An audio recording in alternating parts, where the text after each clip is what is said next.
আপনি যাই করেন, আমার কথা শোনেন, আপনি যাই করেন, যত পাপই করেন না কেন, নামাজটা ছাড়েন না। নামাজটাই আপনাকে ইনশাল্লাহ পাপ থেকে দূরে রাখবেই ইনশাল্লাহ। যে ব্যক্তি নামাজ পড়ে তার মধ্যে একটা মনের মধ্যে একটা ভয় কাজ করে যে আমি নামাজ পড়লাম কিভাবে ঘুষ নিব, নামাজটা পড়লাম কেন সুদ খাবো, নামাজ পড়লাম কেন মানুষকে ঠকাবো। তার মনের ভিতর কিন্তু একটা সারা একটা নকিং হবেই।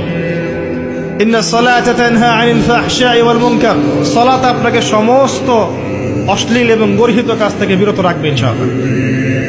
নামাজটা ছাড়েন না, যত পাপ করছেন করেন, আমি বলি নামাজ ছাড়েন না। ইনশাআল্লাহ একদিন নামাজই আপনাকে পাপ থেকে বের করে আনবে ইনশাআল্লাহ। শয়তান আপনাকে হতাশ করতে চাইবে, শয়তান আপনাকে হতাশ করতে চাইবে যে তুই তো গার্লফ্রেন্ডের সাথে কথা বললি, রাতের বেলা পর্ন দেখলি, তুই তো ফ্রি মিক্সিং এ আছিস, তুই মাদক দ্রব্য খাচ্ছিস, তুই কাজে ফাঁকি মারিস, তুই ট্যাক্স আদায় করিস নাই, দুর্নীতি করছিস, তুই আবার নামাজ পড়বি কেন। শয়তান আপনাকে এগুলো বোঝাবে কিন্তু যে নামাজ তো আমার শোভা পায় না, আমি তো অনেক পাপী মানুষ। এই ধোকায় পা দিবেন না। আপনি নামাজ কন্টিনিউ করতে থাকেন, ইনশাআল্লাহ আল্লাহ পাক আপনাকে পাপ থেকে বের করে আনবেন ইনশাআল্লাহ।